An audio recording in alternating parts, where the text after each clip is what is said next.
In Nova City, there was a stunt performer so famous that people called him the man who can't die. In action movies, he dives off skyscrapers, gets hit head-on by speeding cars, and even stands in the middle of massive explosions, scenes so dangerous that most actors rely on heavy special effects. But with him, everything is real. No wires.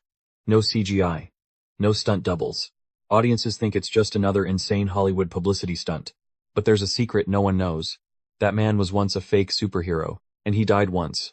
Years ago, Dylan Carter wasn't a movie star. He was a failure, a man who had ruined his family's company, gotten involved with criminals, and eventually became a pawn in a dangerous experiment. A villain turned Dylan into a living weapon. The plan was simple. Put him on a superhero team, pretend to be one of the good guys, and when the time came, betray them all. But things didn't go according to plan, because when Dylan stood between living as a traitor or dying as a hero, he chose something even he never expected. And that decision changed his life forever. Before becoming the man Nova City would call the man who can't die, Dylan Carter was just a name associated with failure. He was born into a powerful family. Dylan's father was the founder of the massive tech corporation Carter Dynamics, a symbol of success and ambition. From a young age, everyone believed Dylan would become the perfect heir. But life didn't follow that script. When Dylan turned 20, his father died suddenly. With no time to prepare, Dylan was forced to take control of a massive industrial empire. And within just a few years, he destroyed everything. Bad decisions, failed deals, and overwhelming pressure from competitors sent Carter Dynamics into a rapid downward spiral, especially as Dylan's company struggled against bigger and far more ruthless tech corporations. The media began calling him Nova City's worst heir. At his most desperate moment, Dylan turned to his older brother Lucas Carter. Lucas wasn't a businessman, but he had his own way of making money. A way that was illegal. Lucas told Dylan only one thing. Sometimes, if you want to survive in this world, you have to play by the villain's rules. And that was the moment Dylan Carter crossed the line. Not long after, he was arrested for his involvement in criminal transactions. His career collapsed. His family's reputation was shattered. But Dylan didn't know that. Someone was watching his trial. Someone who was searching for the perfect test subject. Dylan Carter's trial was supposed to be the end of his life. The media was ready to write the final lines about the failed heir. Carter Dynamics shareholders had turned their backs on him. Friends disappeared. Dylan's future seemed to have only two options left: prison or obscurity. But just before the verdict was announced, a stranger appeared. His name was Victor Kane. Victor wasn't a lawyer, and he wasn't a businessman. He was a mysterious scientist with questionable funding and even more questionable connections. Victor made Dylan a strange offer: he could make all the charges against him disappear. In return, Dylan had to join a special project. With no other choice left, Dylan agreed. A few days later, he was taken to a secret laboratory deep underground. There, Victor revealed the truth about his plan. He had developed a form of biological energy capable of turning an ordinary human into a superhuman warrior. Dylan would be the first test subject. The experiment lasted for hours. Violent waves of energy surged through his body, breaking every human limit. When it was over, Dylan Carter was no longer the weak man he used to be. He was stronger, faster, nearly impossible to destroy. Victor smiled and finally revealed Dylan's real mission. Dylan would take on a new identity. A superhero. And he would join Nova City's elite protector team, the Aurora team.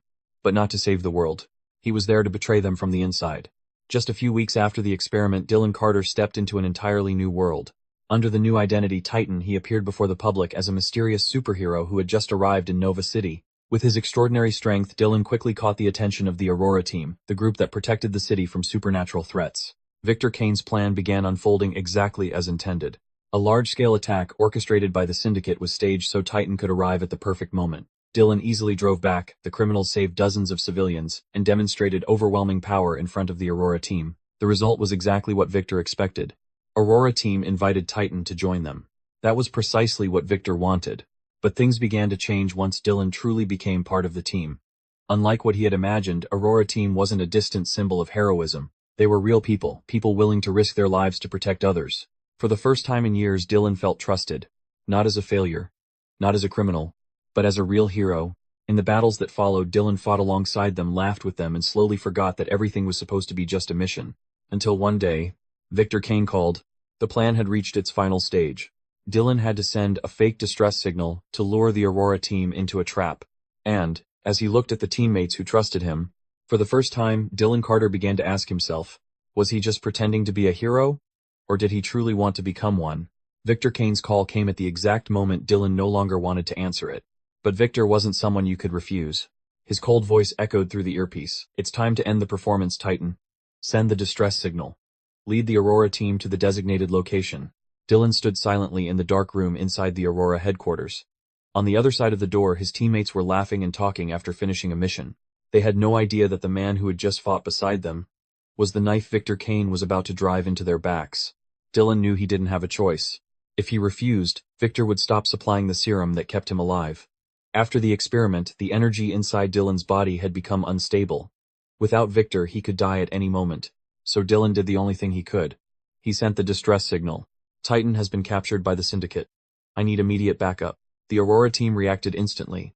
No one hesitated. No one doubted him. Within minutes, the entire team rushed to the location from the signal, and the trap snapped shut. Massive steel doors slammed closed. Electromagnetic systems locked each member in place.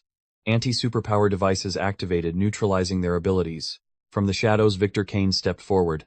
Dylan stood in the middle of the room, his heart pounding as he watched the people who had trusted him now bound and helpless.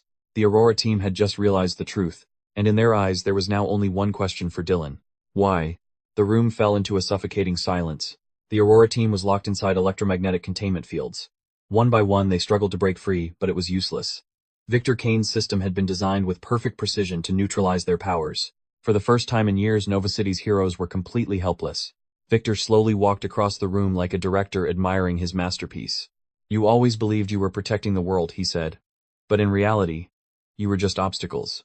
He ordered the activation of the elimination devices already installed throughout the facility. In just a few minutes, the entire Aurora team would be wiped out. Dylan stood motionless in the center of the room. All eyes were on him. Not with anger. Not with hatred. Only disappointment. And somehow that hurt more than any accusation. In that moment, Dylan realized something he had avoided his entire life. He had always run from the moment he would have to choose who he really was. A traitor. Or a hero. Victor turned to Dylan, his voice cold. You did well. Now step aside. But Dylan didn't move. He looked at the teammates trapped around him, the people who had trusted him without hesitation. And for the first time in his life, Dylan Carter made a decision he knew would cost him everything. If Victor Kane was stopped, then Dylan would no longer have the serum that kept him alive. Victor Kane didn't realize what was happening until it was too late. Just as the elimination system began its countdown, Dylan suddenly lunged toward the central control panel. With his strength, he tore through the metal casing, sparks flying across the room. What the hell are you doing? Victor roared. But Dylan didn't answer. In the few chaotic seconds that followed, he activated the emergency override. The force field surrounding the Aurora team flickered, and then collapsed. The newly freed heroes immediately fought back. The battle erupted. Aurora team pushed Victor and the Syndicate onto the defensive. The base itself began to fall apart as energy systems were destroyed in the fight. Victor stared at Dylan in disbelief. You just signed your own death sentence, he said coldly. Dylan knew he was right. No more Victor. No more serum to stabilize the energy inside his body. As the battle ended around him, Dylan began to feel his body changing. The energy that had once been controlled was now surging, violently spreading through every cell. Aurora team finally defeated the Syndicate. But when they turned back, Dylan Carter was on his knees in the center of the room, a brilliant blue light radiating from his body. He gave a faint smile. At least this time. I'm not pretending to be a hero. The energy exploded. And before the eyes of the Aurora team, Dylan Carter vanished. After that explosion of energy, Dylan Carter was declared dead. Aurora team never found his body. All that remained inside the base were burn marks on the walls and the destroyed data from Victor Kane's experiment.